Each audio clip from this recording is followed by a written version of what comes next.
Coming up next on Hunter News Now, a look at registrations and how advisors are helping students line up classes for the summer and fall.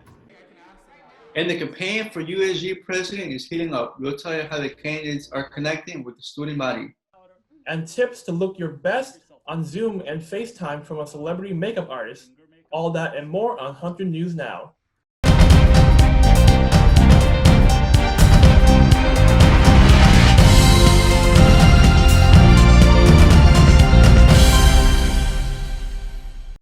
Welcome to the special edition of Hunter News Now. I'm York Chan. And I'm Brian Moreno. As the lockdown continues, we are still reporting from our homes and producing this newscast on Zoom to bring you the latest news about the Hunter community. Financial aid is on the way to our nation's universities and colleges. The federal government is giving $14 billion to higher education to help schools recover from the COVID-19 pandemic. Hunter College will receive $19 million, and at least half of that will be used as emergency financial aid grants for students. However, new guidelines from the U.S. Department of Education say that the international students and undocumented immigrants, including DACA recipients, cannot receive these funds because they do not qualify for federal financial aid. In a statement last week, CUNY Chancellor Felix Matos Rodriguez denounced that new directive, stating that the coronavirus doesn't discriminate and neither should the federal government. Coronavirus or not, CUNY's Professional Staff Congress Union says funding from the federal government is always welcome. We need every amount of support that we can get, right? We needed federal money before COVID-19 existed. According to Political, the Education Department says less than 1% of the emergency funds have been distributed to colleges. It says that college leaders have been slow in submitting applications or money allocated in the bill. But colleges that did apply say that they have not received all their funds and that guidelines from the federal government are not clear. As the spring semester is winding down, students are starting to think about the fall. Hunter News Now reporter Srija Rai is here with some information on registering for fall classes. Srija. That's right. The fall registration begins from May 5th, and although the Office of Advising have moved online, the advisors are willing and ready to help students choose their classes. It did not take long for Hunter's Office of Advising to move online. Once we went to remote learning, the Office of Advising didn't skip a beat. So we were up and running with remote advising appointments beginning March 16th. We've already seen over 2,000 students in remote appointments. With registration starting soon, advisors are ramping up to meet with students like junior Jordi Anaya. He is worried that fall semester classes may still be taught online and does not know what to do. As a junior, this is the time when I should be thinking about finishing up certain requirements, or I should be thinking about declaring my major. For the fall term, I'm very on the fence about applying for classes, just because I don't want to resume with this online learning because I just feel like it's not the quality education that I'm looking for. Film and Media Study Advisor Amanda McDonald Crowley is ready to help students weigh their options from her home office. Students who are concerned about the value of online learning versus the value of learning in a classroom. I really do think that it's going to be personal choices that students need to make and really need to do some serious navel gazing. The advising office is encouraging students to stay on track and sign up for both summer and fall classes. My best advice to folks right now is you should do everything to stay engaged, including taking summer classes, because summer school this year, it's different. And we really want to provide an experience and opportunity for students at a summer when we know that the city and other opportunities aren't going to be fully functioning. We have just learned that if you're planning to take a summer classes this semester at Hunter, then you may be eligible to receive a summer scholarship up to $450. For more information, you have to contact Financial Aid Office. But don't wait too long, because the last date to apply is May 8th. Thanks, Sharija. With the coronavirus still spreading, New York City is suspending its door-to-door census outreach and shifting it online until June 1st. So far, only 40% of New York City residents have filled out the census forms, which means the city is in danger of being dramatically undercounted. People can complete the form online and by phone or mail. CUNY helped train 270 students in the Census Corps to engage with hard-to-count neighborhoods. With the campaign moving online, groups like NYPIRG are tweaking their outreach techniques. We can use things like emails, text, and social media. Social media is a huge new one. We have Instagram, Facebook, and Twitter to get people out there to see it popping up on their feed so they are more aware of it. New York's presidential primary election has also been postponed until June 23rd, giving voters a little more time to register. You can find out if you are registered to vote at voterlookup.election.ny.gov. USG elections are right around the corner. And with campus closed, candidates have shifted their campaigns to social media. Students will vote on 35 positions from USG president to residential life commissioner. Afia Emma spoke to this year's presidential candidates about campaigning during the pandemic.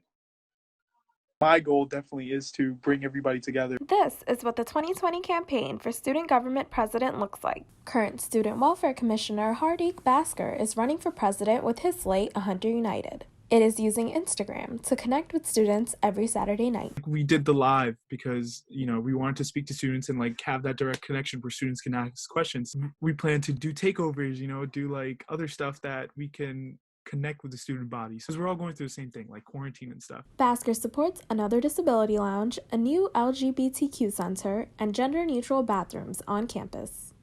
Bhaskar's opponent, Adama Chiamaka Obanaya, is also campaigning on social media with her slate, A Hunter Alliance. As the current president of African Student Union, Obanaya and her slate are utilizing Instagram posts and stories. So now we're rebuilding our new social media. We have graphics on the candidates running for our slate, and then we are planning to have a Q&A session. Obanaya supports more clubs and diversity on campus.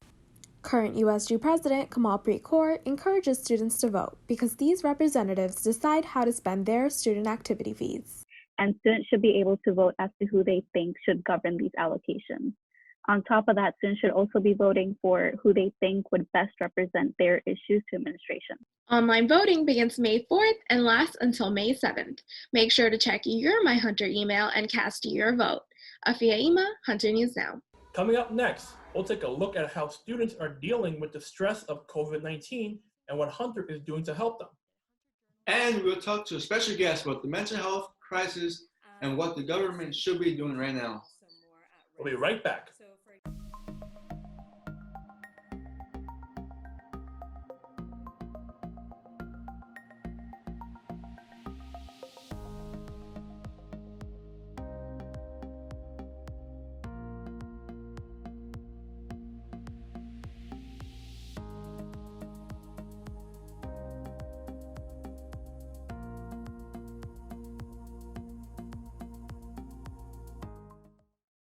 According to the Centers for Disease Control and Prevention, the outbreak of COVID-19 is affecting both our physical and mental health. From college students to the elderly, nearly half of all adults are feeling overwhelmed with emotions like anxiety and sadness, according to the Kaiser Family Foundation poll. Here's a story on how one Hunter College student is coping with the uncertainty and stress. Anusha Singh lives with 6 people in Brooklyn, her brother, mom and dad, and her grandmother. Earlier this month, her grandfather died from COVID-19, leaving her family in shock. It's not one of those things that people kind of brush aside as being just another flu or another cold. This is something that's really serious, and if you're not careful enough, it can take someone you love. Since his death, Anusha has been feeling anxious and finds that keeping busy helps her feel more grounded. Play games and stuff like that just to make sure that I'm not idle. I'm not just sitting down just waiting for this to be over. I'm still actively living my life as best as I can. Hunter College offers counseling services to students who are experiencing personal and academic difficulties. The key is to reach out to a trained professional.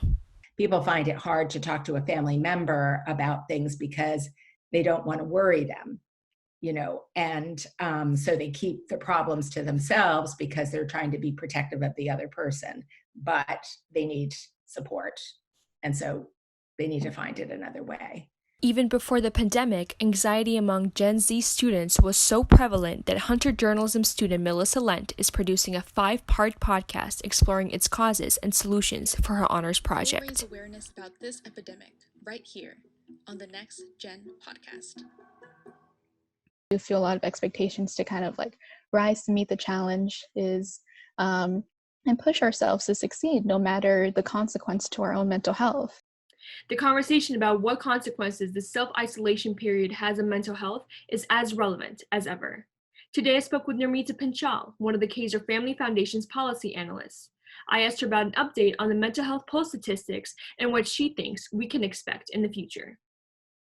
Our March tracking poll findings showed that people who are sheltering in place were more likely to report a negative mental health impact.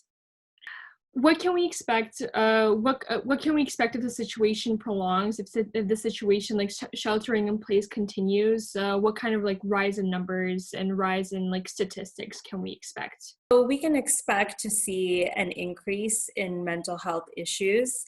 And this is also a problem because we already have a shortage of mental health providers, and people with serious mental health issues, they are more likely to be uninsured, more likely to not be able to afford mental health care services.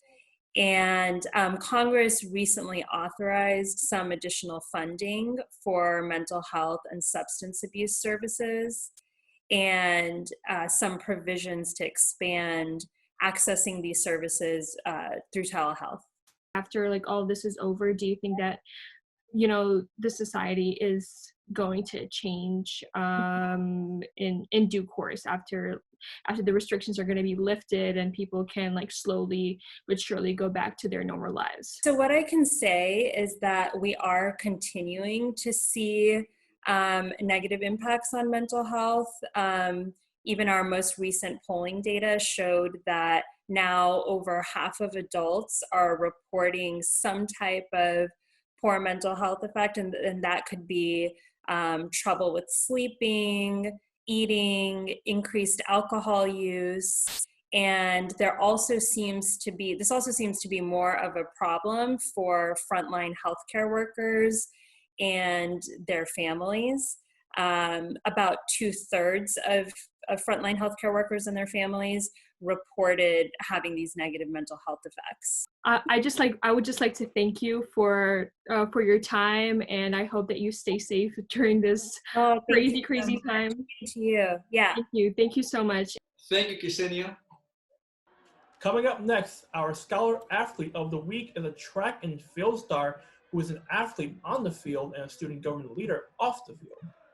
And another banner year for our Hunter students when it comes to prestigious scholarships and fellowships. We'll introduce you to some of the winners. We'll be right back.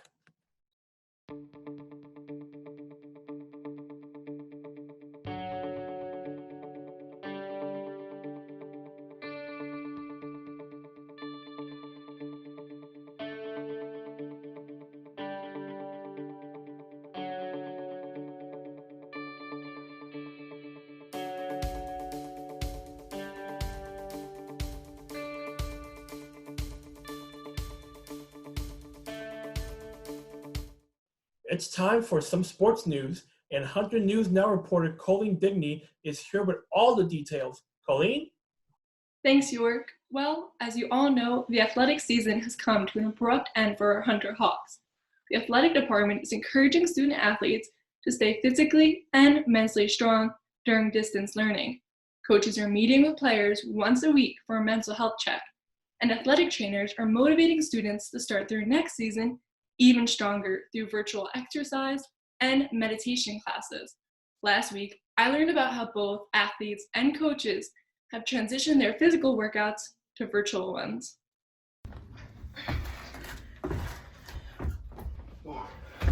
Senior pitcher Diana Ferreira has traded her softball training for a virtual high-intensity workout. Although they're not mandatory, she says they help her stay positive. He always says like little encouraging words. He's like, come on guys, a couple more reps, like you got it. Like just keep pushing because you're almost done. She participates in 3 high-intensity classes per week and 1 yoga class. All of the classes are streamed live on the Hunter Recreation YouTube channel. Hunter Athletics strength and conditioning coach encourages both students and athletes to participate in the workouts. One of our biggest goals is to show the students, athletes, and the general population that despite not having all the things that they have in a regular gym, they can still get a very good workout. The Hawks are about to come online and work out with me. Edem starts the workouts at 3 p.m. because it's the same time they always held practice before the lockdown. He says students should maintain the routine as much as possible.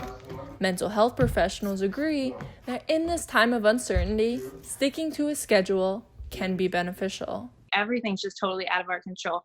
So for someone to have that structure and a daily schedule, it gives you some type of control because right now you just don't have any.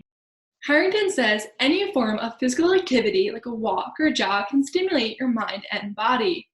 As for Faria, she misses seeing her teammates in person, but she's grateful to work out with them for the rest of the season. And we still have one Scholar Athlete of the Week to introduce you to. Earlier this semester, we met up with the track and field team star thrower, Hardik Bhaskar. At the season's opening meet, he took first place in the shot put, set a new personal record, and then came in third place in the CUNY AC Championships in both shot put and weight throw. Rakita Harizai spent some time with Bhaskar to see how he balances his athletics, academics, and USG responsibilities.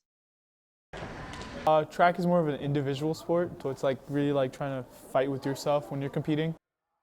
You gotta set goals for yourself, and like you gotta, like achieve the goals by yourself, and like nobody's like helping you out. It's more you working on yourself and continuing to work on yourself.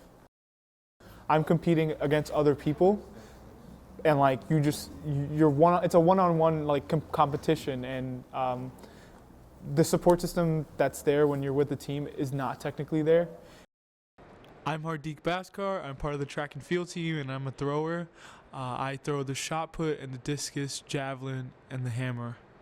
I initially started on track in high school, freshman year, and then I just carried it on throughout college.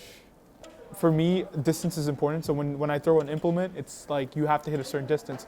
So every week you have a goal that you have to set for yourself. You try to achieve that goal through like your workouts, your practices, and it's like you got to mentally prepare yourself that like you're alone out there on the field competing. I'm the student welfare commissioner, so I'm on the executive board of USG. I'm also part of the academic senate here and the senate in general. To balance the both can be tough in the sense because they both require time commitment, but I think having those two things there pushes me to actually manage my time better. Track team, yes, it's an individual sport, like track itself is an individual sport, but it's also a team sport in the sense that your team is there to support you. That's why it's more of an individual sport, but the team spirit is what gets you through it. Some days you're just down and like your teammates come over like, yo, what's up? Like, do you need help with something? And you just, it kind of like helps you, get back up. Like I joined track not to just have a community, but it also like helps me stay fit. It's like, it's kind of like, it like pushes me, like something that drives me to do better and like just push myself. And like, it's also a discipline thing. Like it helps discipline me. That's pretty big. Unfortunately, Bhaskar was just beginning his training for outdoor track and field before the season was canceled due to coronavirus. Hopefully, he'll get another chance next year as a senior. That's it for our sports report. Back to you, Brian in York. Thanks, Colleen. But before you go, we want to take this opportunity to congratulate you on winning the Pulitzer Fellowship for International Reporting. Congrats, Colleen. Thank you guys so much. Yeah, I'm super, super excited about it. How do you feel to win? Feels a little surreal. I just cannot wait until I'm finally able to go and to be able to travel there. Well, thank you for joining us today. Thank you for having me. Colleen isn't the only Hunter student to win a big award. More than 30 students have won top scholarships and fellowships this year. including 4 Fulbright and 2 Lodge Scholars. Chanel Thompson has more on what it takes for these students to win these prestigious honors. Surreal, sort of in disbelief. That's Saif Zahiri, a 2019 Hunter grad who won the Luce Scholarship and will travel to Indonesia to study extremism. And so I'm really interested in studying sort of extremism and counter-extremism strategies. I applied because I was encouraged to apply. And he's just one of many student winners. Senior journalism major Colleen Digney just won the Pulitzer Fellowship for International Reporting. With her grant, she'll be traveling to Vietnam to produce a story about removing landmines left over from the Vietnam War. And I just remember that feeling after I saw it and was like, wow, this is like such a serious issue. And so I knew that more people need to know about it and hear about it. Hunter has had a banner year when it comes to prestigious scholarships and fellowships, with students winning the Luce, Fulbright, the Benjamin A. Gilman Scholarship, the Ford, and the Jonas E. Salk Scholarship. Director of Prestigious Scholarships, Stephen Lasson, says it's all about recruiting students and then preparing them. The talent has always been there. I've said this before. So it's really quite exciting to see students for whom it would never occur to apply for a scholarship actually winning these life-changing awards.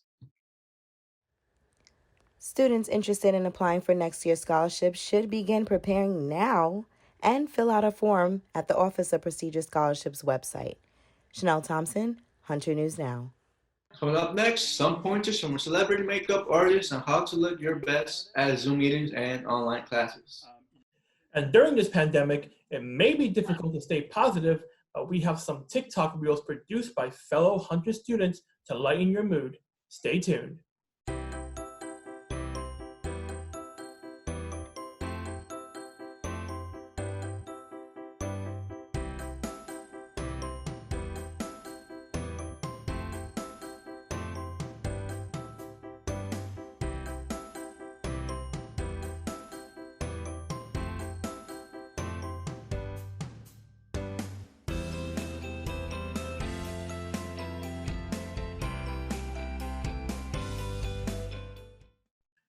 Whether you're in class, on Zoom, or FaceTiming with friends and family, many of us are now on camera. Fortunately, Manhattan celebrity makeup artist Rami Gaffney visited our studio news production class before the shutdown to share his tips for looking your best on screen. As Janet Hernandez reports, getting camera ready can be quick and easy. And I have a great hack for that. Hunter's Journalism Lab became a beauty salon when Rami Gaffney gave one lucky student a full makeover as he taught the class how to apply high-definition makeup. Everyone you see on camera has makeup on. Otherwise, you look washed out and you don't look right on camera. Journalism major Orkita Harizai anchored our first remote newscast and said she kept Rami's tips in mind when preparing for the show. Rami said that a little pop of color would be nice on camera, so I decided to do a little bit of a stronger lipstick so that it didn't wash me out. For people who want to apply makeup at home for Zoom meetings, Rami recommends multi-purpose products that are fast and easy to use. Just 2 to 3 products can give a more defined look. Even if it doesn't have to be the full shebang, do a little bit of something just to play up your features and feel polished. Reporters like News 12's Emily Lorsch says she has extra time getting ready at home, but can wear less makeup. So I'll kind of use that extra time that I normally would be on the subway for an hour, that maybe I will touch up my makeup better, or I will curl my hair when I might not always have time to curl my hair at work. Rami suggests using mascara to open the eyes, his own makeup length convertible color on the eyes, cheeks, and lips, and even eyeliner or eyeshadow. Most importantly, Rami says to do anything that makes you feel good, and you'll be all set. Jeanette Hernandez, Hunter News Now. If you are struggling to keep yourself entertained during the lockdown, you are not alone and may want to challenge your inner child. Start the letters. Hunter senior Jeanette Vasquez has rekindled her love of game night to stay entertained and distract herself from the stressful pandemic. Since I have younger siblings, we just try to play board games or card games or just watch anything on Netflix or Hulu. So just watching more TV. Jeanette's favorite games are puzzles that keep her brain working while she's having fun.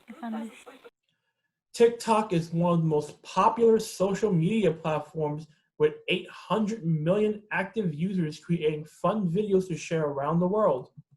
Our news team is getting in on the action to take their minds off the stress and lockdown. Here are a few of my favorites so far.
Thank you to the team for contributing these very funny videos. Well, that was funny now, wasn't it, Brian? Whew, totally. It was hilarious. Thank you for tuning into this edition of Hunter News Now. See you guys next time.